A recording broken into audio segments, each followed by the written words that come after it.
Hi viewers, welcome to our channel. ప్రస్తుతం మనతో పాటు డాక్టర్ మృదులా గౌరీ గారు. వారు వచ్చేసి ఎండి ఇన్ సైకియాట్రీ.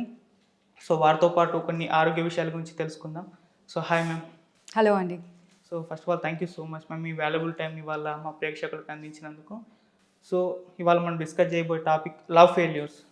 రీసెంట్ టైంలో చూస్తే, అంటే రీసెంట్ టైమ్స్ అని కాదు, చాలా సందర్భాల్లో అంటే చాలామంది విడిపోతున్నారు. కలిసి ఉందామని ప్రేమించుకుంటారు, మళ్ళీ కొన్ని రీజన్స్ వల్ల విడిపోతుంటారు. ఇలా లవ్ ఫెయిల్యూర్స్ ఎందుకు జరుగుతున్నాయి? సో లవ్ ఫెయిల్యూర్ జరిగిన తర్వాత ఆ పెయిన్ నుంచి బయటకు రావడానికి వాళ్ళు చాలా డిఫికల్టీస్ ఫేస్ చేయాల్సి వస్తుంది. సో ఎలా పెయిన్ నుంచి బయటకు రావాలి, అసలు ఎందుకు జరుగుతున్నాయి ఈ లవ్ ఫెయిల్యూర్స్? సో మీరు చెప్పినట్టు లవ్ ఫెయిలియర్ అన్నది కొత్త విషయం ఏం కాదు. People have been following in love since ages.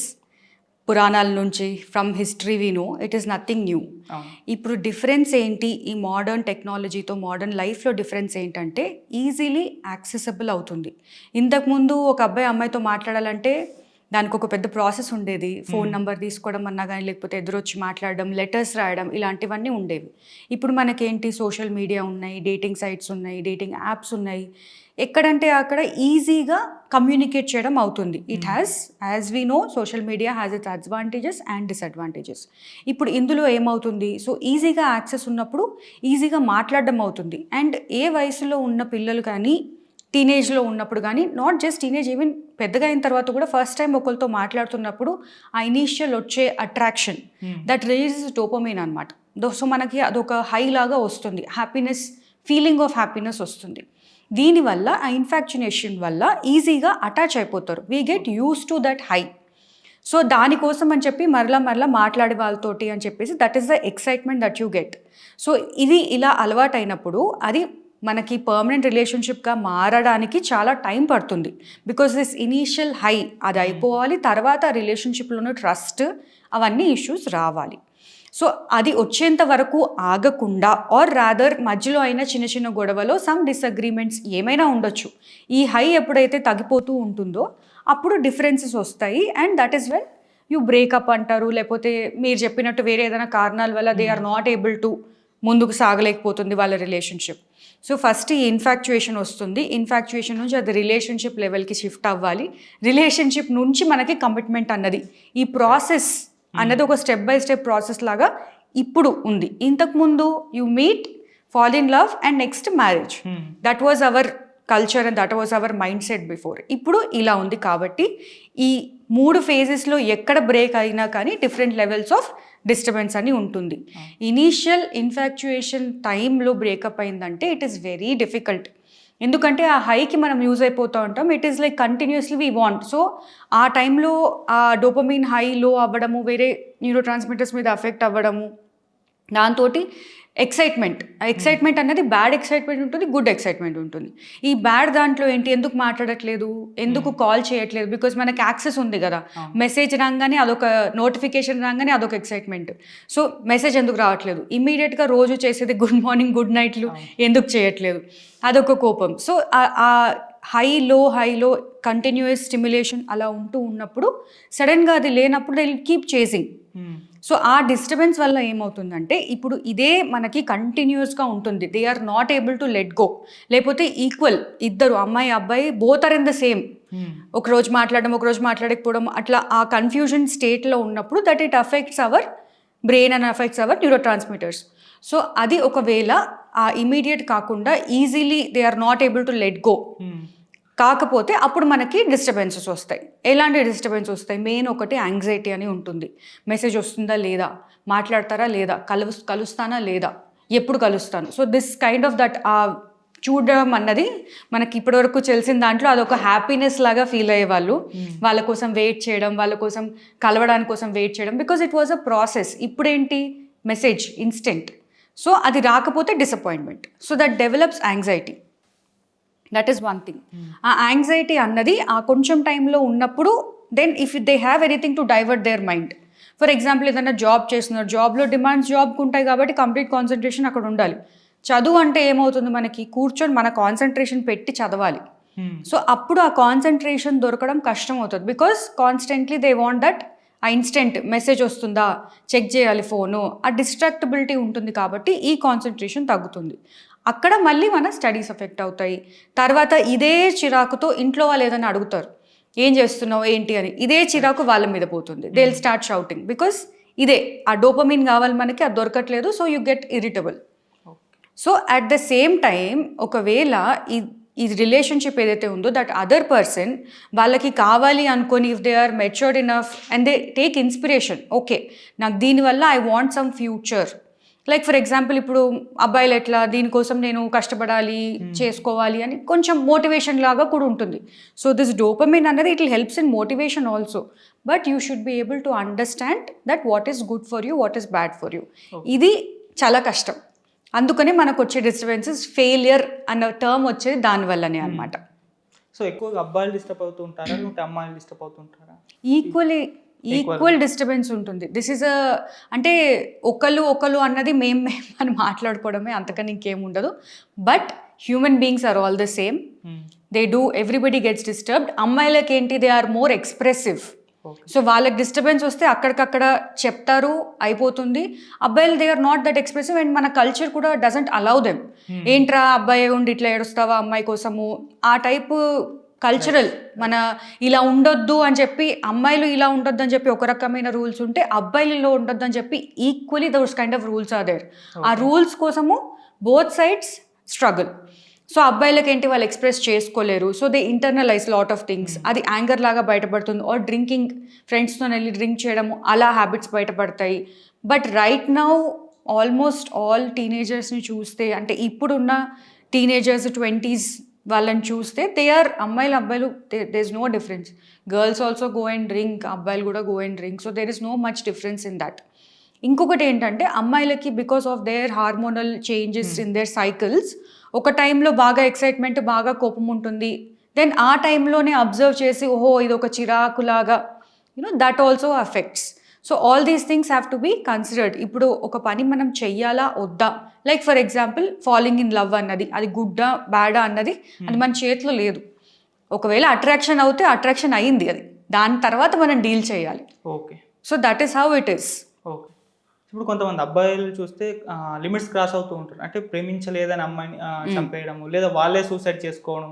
Recent ఒక ఇన్సిడెంట్ చూస్తే ప్రేమించిన అమ్మాయి కోసం తన ఫ్రెండ్నే చంపేసిన, అంత తీవ్ర స్థాయికి ఎందుకు వెళ్తుంది, దాన్ని ఎలా కంట్రోల్ చేయాలని? సో ఇంకొకటి ఇక్కడ, like what you said is a very good point. Extremes వచ్చినప్పుడు అబ్బాయి అన్న అమ్మాయి అన్న సూసైడ్ చేసుకోవడము, చేతులు కోసుకోవడం, అలాంటివన్నీ చేస్తారు. So this is to do with something called as impulsivity. Impulsivity అంటే ఆలోచన లేకుండా సడన్గా చేసేది ఏదైనా కానీ దాన్ని ఇంపల్సివిటీ అంటాం. ఇది ఎందులో అయినా ఉండొచ్చు, not just in love failure, but even exam fail అవుతే కూడా సడన్గా సూసైడ్ చేసుకోవడం, అదంతా. సో ఇది ఇంపల్సివిటీ. ఇది టీనేజ్లో ఉన్నప్పుడు, ఆ యంగ్ ఏజ్లో ఉన్నప్పుడు ఇంపల్సివిటీ చాలా ఎక్కువ ఉంటుంది. That is why they are very at high risk. ఒకటి. ఇంకొకటి ఏంటంటే ఇప్పుడు ఈ కాన్స్టెంట్గా ఏదైతే ఒక రిలేషన్షిప్లో ఉండడమో ఏదో ఒకటి కాన్స్టెంట్గా ఉంటే, కాన్స్టెంట్ డిస్టర్బెన్సెస్ లాగా ఉన్నప్పుడు వాళ్ళకి డిప్రెషన్లో పోయే అవకాశం కూడా ఉంటుంది. డిప్రెషన్లో వెళ్ళినప్పుడు ఏమవుతుందంటే ఆ నెగిటివ్ థాట్స్, అంటే నన్ను ఎందుకు ప్రేమించట్లేదు, something is wrong with me, నాలో ఏదో లోపం ఉంది, కాన్ఫిడెన్స్ అంతా తగ్గిపోవడము, నేనంతా ఐఎమ్ నాట్ గుడ్ ఇనఫ్, అంటే ఈ అమ్మాయికి కానీ అబ్బాయికి కానీ నేను సరిపోను కాబట్టి నేను బ్యాడ్, సరిపోను కాబట్టి నేను తక్కువ, అందరితో కంపేర్ చేసుకోవడము, అట్లా కాన్స్టెంట్గా పుల్లింగ్ యువర్ సెల్ఫ్ డౌన్, అట్లా నెగిటివ్ థాట్స్ కాన్స్టెంట్గా వస్తూ ఉంటే అది డిప్రెషన్లో వెళ్తుంది. డిప్రెషన్లోకి వెళ్ళినప్పుడు చాలా ఉంటాయి. కంటిన్యూస్ సాడ్, బాధగా ఉండడం ఉంటుంది. ఈ కంటిన్యూస్ అన్నది 2 వారాల కంటే ఎక్కువ ఉంటేనే దాన్ని మనం డిప్రెషన్ అంటాం. లేకపోతే మామూలుగా రోజు జరిగేది బాధపడతారు, సంతోషపడతారు, అవన్నీ. 2 వారాల కంటే ఎక్కువగా కంటిన్యూస్గా బాధగా ఉంటున్నారు, కాన్సన్ట్రేషన్ ఉండట్లేదు, ఎవరితో హ్యాపీగా మాట్లాడలేకపోతున్నారు, 2 వీక్స్ కంటే ఎక్కువగా కంటిన్యూస్గా ఇలా ఉంటేనే మనం డిప్రెషన్ అంటాం. సో ఈ టైంలో బాధ ఉంటుంది, దాని మీద గిల్ట్ ఉంటుంది చాలా. నేను సరిగ్గా లేను, నేను తప్పు చేశాను ఏదో, అందుకే ఇలా నాకు అవుతుంది, నేను ఇలా బాధపడుతున్నా, నేను లవ్ అనుకొని బాధపడుతున్నాను, మా పేరెంట్స్ని బాధ పెడుతున్నాను, ఇలాంటివి ఎందుకు అసలు నేను పట్టించుకోవాలి, చదవకుండా వై యామ్ ఐ నాట్, ఇవన్నీ గిల్ట్. ఆ గిల్ట్ తోటి ఎందుకు నేను బతకాలి, చనిపోతే బాగుంటుంది, అసలు నేను అందరినీ బాధ పెడుతున్నాను. Most of the time this is what, అంటే మన కల్చరల్తో ఎట్లా పేరెంట్స్ని బాధ పెట్టొద్దు అని చెప్పి మనకు చాలా ఉంటుంది. సో ఈ ఏజ్లో నువ్వు చదువుకోకుండా ప్రేమలో పడుతున్నావు అంటే మనం పేరెంట్స్ని బాధ పెడుతున్నట్టే అని ఫిక్స్ అయిపోయి ఉంటుంది మన బ్రెయిన్లో. అది కండిషన్డ్ మైండ్. సో దాంతో గిల్ట్ వస్తుంది, గిల్ట్తో మనకి చనిపోతే బాగుండు, అసలు నేను ఎవరికి పనికిరాను, ఎందుకు పనికి రాకుండా పోతున్నాను, నేను చదువుకోవట్లేదు, ఈ గర్ల్ ఫ్రెండ్ కూడా వద్దు, బాయ్ ఫ్రెండ్ కూడా వద్దు, నేను పేరెంట్స్కి ఎందుకు భారంగా ఉంటున్నాను, ఇలాంటి నెగిటివ్ థాట్స్ వస్తాయి. అప్పుడు చనిపోతే బాగుండు అని అనుకోవడం, అది డెత్ విషెస్ అంటాము. తర్వాత నెక్స్ట్ వచ్చేది నేను చనిపోవాలి అన్నది సూసైడల్ థాట్. సో రెండిటికి డిఫరెన్స్ అది. ఆ చనిపోవాలి అని థాట్ వచ్చినప్పుడు దానికి ప్లానింగ్ ఉంటుంది. ఆ ప్లానింగ్ సిచ్యువేషన్, ఆలోచన సిచ్యువేషన్కి వచ్చినప్పుడు వచ్చిందంటే ఖచ్చితంగా you have to see a doctor. దానికి ఇంక అసలు there is no other go. Because ఈ థాట్ వచ్చింది అంటే plus your including your teenage years of impulsivity, thought రాగానే ఏదన్నా ఆప్షన్ ఉంది అంటే you do that.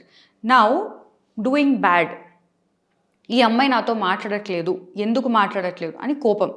Again repeated thoughts, ఏం చేయాలి నేను, how should I do it, how should I get her to talk to me, or ఆ revenge ఏదో ఒకటి చేసి వాళ్ళ ఫ్రస్ట్రేషన్, వాళ్ళ యాంగర్ తీసుకోవాలి. Again it is a repeated thought that will come.